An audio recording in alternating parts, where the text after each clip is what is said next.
అఖిలాండ కోటి బ్రహ్మాండ నాయకుడు కలియుగ ప్రత్యక్ష దైవమైన శ్రీ వెంకటేశ్వర స్వామి స్వయంభూగా సాలగ్రామ రూపంలో వెలిసిన పుణ్యక్షేత్రం ఆలంబగిరి శ్రీ లక్ష్మీ వెంకటేశ్వర స్వామి దేవస్థానం. ఈ క్షేత్రం కర్ణాటకలోని కైవార క్షేత్రానికి దగ్గరలో చింతామణి తాలూకా చిక్కబళ్ళాపూర్ జిల్లా ఆలంబగిరి అనే గ్రామంలో ఉంది. ఈ ఊరిని ఆలంగిరి అని కూడా అంటారు. బెంగళూరుకు వెళ్లే హైవే నుండి 3 కిలోమీటర్ల దూరంలోనే ఈ గుడి ఉంది. ఈ ఆలయ చరిత్ర చాలా ఆసక్తికరంగా ఉంటుంది. 800 సంవత్సరాల క్రితం సాల తిమ్మప్ప నాయక అనే పన్ను వసూలు చేసే అధికారి రాజాజ్ఞను అనుసరించి ఈ ఆలంబగిరి పల్లెటూరికి పన్ను వసూలు కోసం వచ్చాడు. ఈ ఊరి వాళ్ళు అలా పన్నుల కోసం ఎవరు వచ్చినా చెల్లించకుండా వచ్చిన అధికారిని తరిమివేసేవారు. అలా తిమ్మప్ప నాయకుడిని కూడా తరిమివేశారు. అతను వెళ్ళిపోతూ ఈ ఊరికి దగ్గరలో ఇప్పుడు ఆలయం ఉన్న చోటులో ఒక పారిజాత వృక్షం కింద విశ్రాంతి తీసుకుంటున్నాడు. పన్నులు కట్టకుండా ప్రజలు పెడుతున్న ఇబ్బందులు తలుచుకొని దేవునికి విన్నవిస్తూ నిద్రపోయాడు. నిద్రపోతున్న అతనికి కలలో శ్రీ వెంకటేశ్వర స్వామి దర్శనమిచ్చి తను ఒక పుట్టలో సాలగ్రామ రూపంలో స్వయంభూగా వెలిసి ఉన్నానని కనిపెట్టి తనకు గుడిని నిర్మించాలని ఆదేశించాడు. మెలకు వచ్చి స్వామి కలలో చేసిన ఆదేశాన్ని గుర్తు చేసుకొని తనకు రావాల్సిన పన్నులు వసూలు అయితే గుడిని కట్టిస్తానని స్వామికి మాట ఇచ్చి మరలా ఈ గ్రామానికి వచ్చాడు. తనకు వచ్చిన కళ గురించి ఊరి వారికి చెప్పాడు. వాళ్ళు మొదట సందేహించినా తిరిగి వచ్చి అంత నమ్మకంగా చెబుతున్న అతని మాటలకు సమాధానపడి అతనితో పాటు స్వామిని వెతకడానికి ముందుకు వచ్చారు. అడవిలాగా ఉన్న ఈ ప్రాంతంలో ఎంత వెతికినా స్వామి చెప్పిన పుట్ట కనిపించలేదు. అప్పుడు వారికి ఒళ్ళు గగురుపడిచి ఒక అద్భుత దృశ్యం కనిపించింది. ఒక పెద్ద పులి దగ్గర ఒక ఆవు దూడ పాలు త్రాగుతోంది.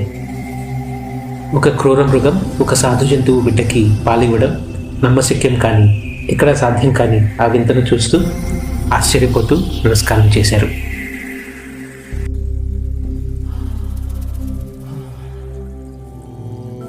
అటు పక్కనే ఉన్న ఒక పెద్ద పుట్టని గమనించి దైవమే తన జాడ తెలియాలని ఈ వింతను మనకు చూపించాడు అని అర్థం చేసుకొని ఆ పుట్టలో దివ్య తేజస్సుతో వెలుగుతున్న సాలగ్రామాన్ని విశేష పూజలతో తీసుకుని వచ్చారు.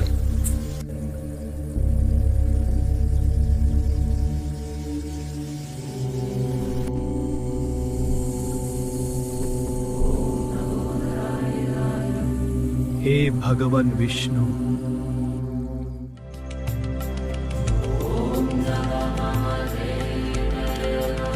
అతను చెప్పినది నిజమైనందుకు ప్రజలంతా పన్నులు చెల్లించారు. దేవాలయాలు విరివిగా కట్టించే రాజు పరిపాలనలో ఉండడం వల్ల రాజు ఒప్పుకుంటాడనే ధైర్యంతో ఆ ధనంతో ఆలయాన్ని నిర్మించడం మొదలుపెట్టాడు. ఊరివారి సహకారంతో ఆలయ నిర్మాణం పూర్తి అయింది.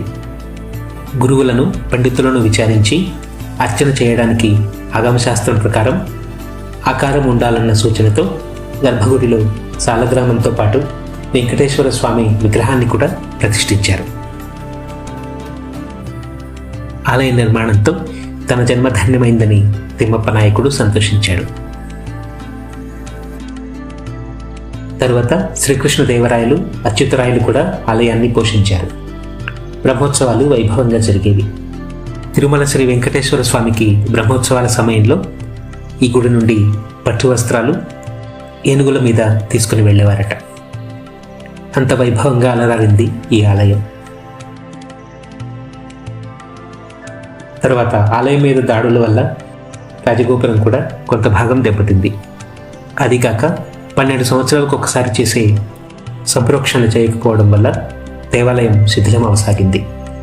ఆ పరిస్థితిలో ఉన్నప్పుడు దగ్గరలోని కైవార క్షేత్రాన్ని నిర్వహించే ధర్మకర్త అయిన ఎంఆర్ జయరాం అనే వ్యక్తికి శ్రీ వెంకటేశ్వరుడు కలలో కనపడి ఆలయాన్ని పునరుద్ధరించాలని ఆదేశించాడు. అప్పుడు ఆయన తన పరివారంతో ప్రతి ఆదివారం నగర సంకీర్తన చేసేవాడు. అలా అనుకోకుండా ఆ ఆదివారం రోజు ఈ ఆలంబగిరికి వచ్చి ఆలయ పరిస్థితి చూసి తనకు వచ్చిన కళ విషయాన్ని అందరికీ చెప్పి ఆలయ పునర్నిర్మాణం చేశారు.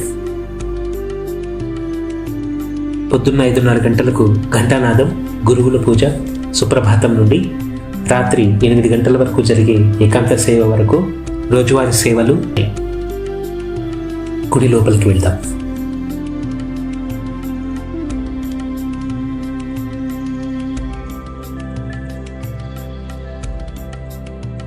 చూడచక్కని శిల్పకళాకృతులు ఉన్న గర్భాలయం ఆకర్షణీయంగా ఉంది. స్వామివారి మూల విరాట్టు చూపించడానికి కెమెరా పర్మిషన్ లేదు. మీరు వెళ్ళినప్పుడు స్వామివారి పాదాల చెంత ఉన్న సాలగ్రామాన్ని చూపించమని ఆలయ పూజారికి తప్పకుండా గుర్తు చేయండి.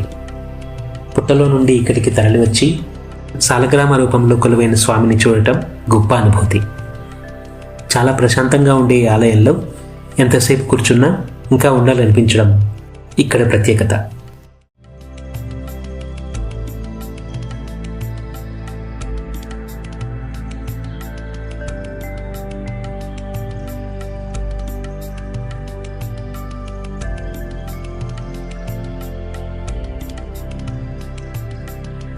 విశాలమైన ఆవరణలో ఘంటానాథ మండపం నిర్మాణం చాలా అందంగా ఉంది.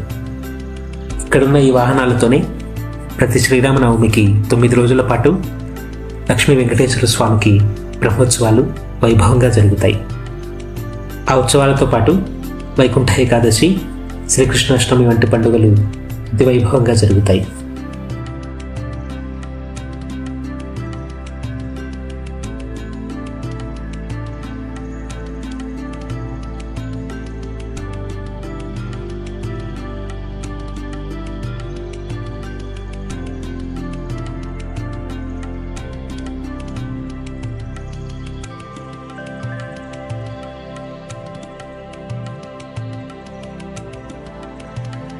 గర్భగుడి పక్కనే మహాలక్ష్మి అమ్మవారు కొలువై ఉన్నారు. ఆలయం ప్రహరీపై ఉన్న కళాకృతులు చాలా అందంగా ఉన్నాయి. వివిధ రకాల మనుషులు, వారి వృత్తులు ప్రతిబింబిస్తున్నాయి. ఇవన్నీ పునర్నిర్మాణంలో భాగంగా చెక్కినవి కావచ్చు. ఇంత విశేషమైన చరిత్ర, విశిష్టత ఉన్న ఈ ఆలయాన్ని తప్పక దర్శించండి. అలాగే వీడియో నచ్చితే లైక్ చేసి, షేర్ చేసి, ఇప్పటిదాకా సబ్స్క్రైబ్ చేసుకోకుండా ఉంటే ప్లీజ్ సబ్స్క్రైబ్ అండ్ సపోర్ట్. మరో వీడియోలో మళ్ళీ కలుద్దాం. నమస్తే.